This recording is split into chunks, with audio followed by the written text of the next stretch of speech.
Hello, people. Welcome to Wilco Whites. I'm Sean. Please consider subscribing and maybe like the video. That would be fantastic. All right. Off the presser, I haven't listened to it all. Again, I can't listen to it all. It goes on too long, and I just haven't got the time to sit here and listening to him waffle on. Team news: Stach is back. That's great news. Back from obviously his concussion injury, and that's good to have him back and available for selection. Gives a bit more options for the midfield. Unfortunately, Dan James is out long term. Well, 2 months is saying. If he needs surgery, it could be longer.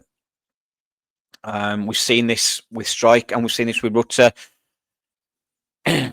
They've been out. They've been a bit. They've seen how the injury goes, and then they've gone for surgery. Maybe it's just go for the surgery, and then maybe we can get him back a little bit quicker, rather than waiting. But yeah, he's out for definitely 8 weeks. Was asked about January transfers. Do we now actually need to buy somebody? Not ruling it out, but we do need to buy anyway. We do need a couple more players, in my opinion, anyway. Do we see Nonto maybe coming in a little bit more on that right now and getting a bit more of a chance out there, which we know he can play there? Or does that now give him the excuse to just play Brendan Anderson there all the time? Or, what do you know? Maybe we change formation. That's another option, Daniel Farker. Talking about formations, he was asked about, again, the three at the back, and he talked about he likes to play with a base formation, and obviously this season is a 4-3-3. That is the base formation. Last season it was a 4-2-3-1. You do need to recruit for that base formation then, if you have a plan of what you're going to do. The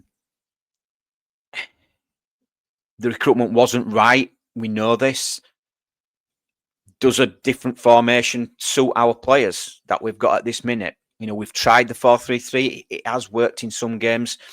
We don't always look out of games, but we've got to say it hasn't been working. We have been conceding.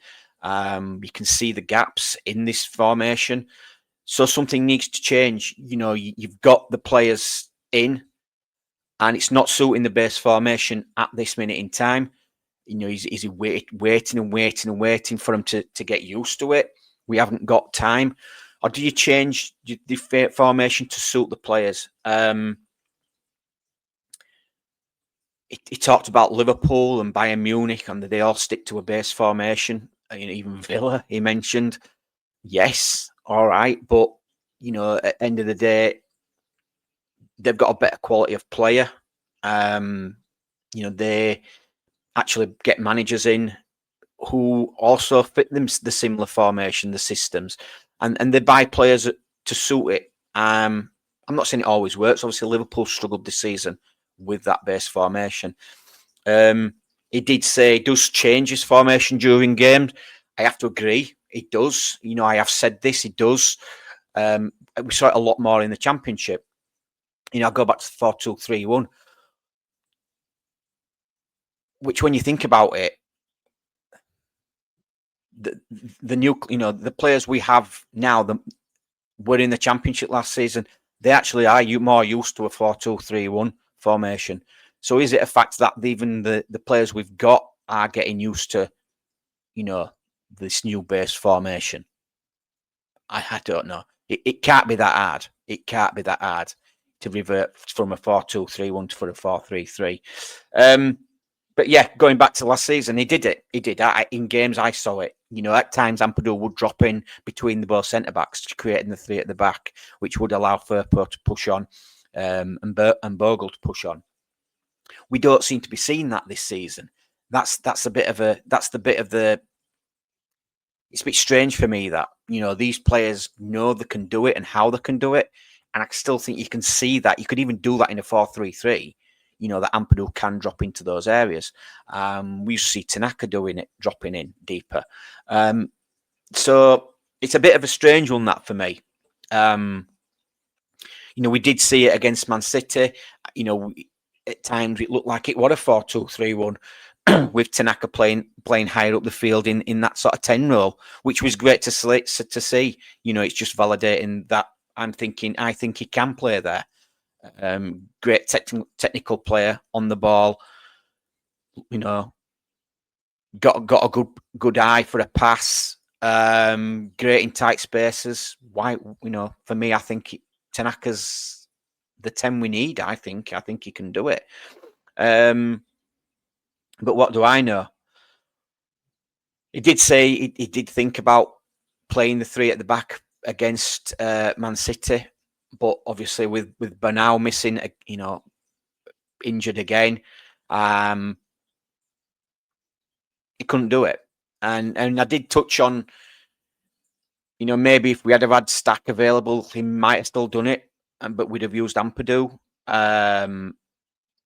or been able to have Ampadu as that backup option. He did say it's not out of the realms, to just have 3 centre backs available. You can move a full back in if need be, depending on whose that is. I don't know if that would be a James Justin or even Bogle playing a bit more centrally. Ideally, it would be Ampadu slotting in there. And again, with Stach available, we couldn't do that. So he's not fully against it, and he don't make excuses. But if we do have I was thinking as soon as he was saying, you don't, because Bornau's injured, I was thinking wouldn't it be great to have an England under-21 international sitting on your bench or available as well. Yes, I keep talking about Charlie Cresswell, but anyway, we have to move on. He got asked about strikers as well, which was interesting. Do the work on these partnerships. Obviously, we saw Demetra and DCL doing so well against in that second half against Manchester City. And they're saying it does work with the strikers. Back in the day, it used to be a 4-4-2. You don't see that much often now, and they have different.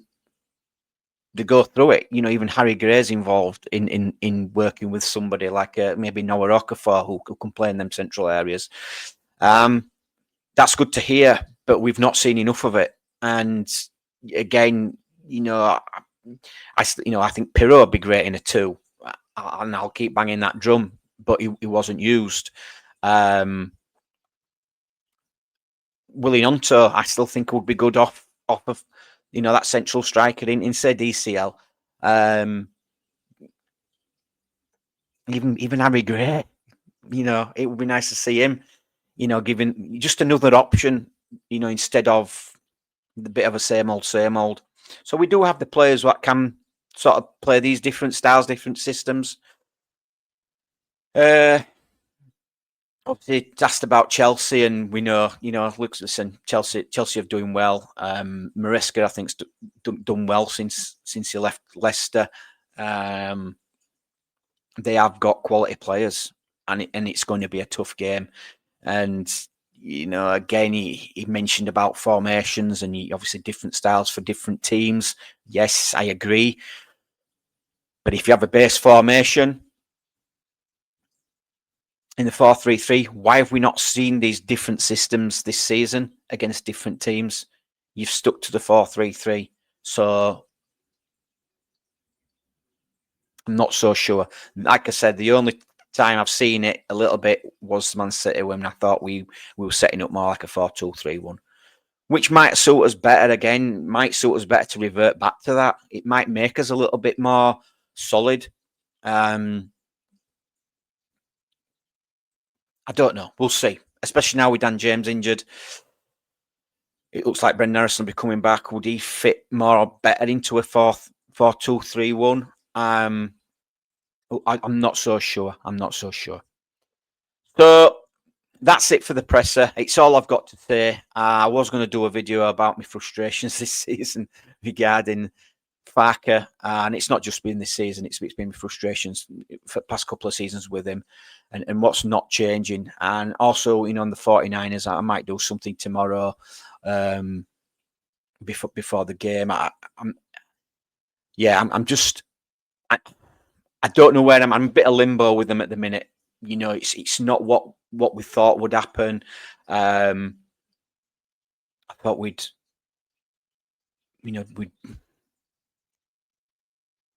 I just think we've just sort of settling to finish 17th. I feel like we're just sort of settling, and we've set up this season to finish a point per game, which is 38 points, which for me it's risky. And yeah, I'm not happy. I'm not happy that this is how we set up this season. And I want us to be a bit more forward thinking, and a bit more going for it a little bit more ambitious this season. And I just feel we've not been, and we've been very indecisive about a lot of things. The recruitment's not been right. But I'm not going to get onto it. I'm not getting into it now. I'm not getting to it. I haven't got time, and maybe I'll do it. I'll do it in the next couple of days. So Chelsea's game is going to be tough. It's going to be really tough. Again, if we can get a draw, great. If we can get a win, even better. Who knows what can happen at Ellen Road? We know the rivalry between Leeds and Chelsea, and I think it'll be a good game. And again, if we come out better than we started, obviously against Man City, we've got to be there from the off. I think we will be at Ellen Road. I think we're going to get stuck into them. I'm hoping for the first half performance against Villa at Ellen Road, get stuck into them, and mix it up a little bit. And that's all we can ask for, and we'll see where we'll end up at the end of the night. So that's it for me. Again, please consider subscribing. Please like this video, and I'll speak to you all soon. Cheers.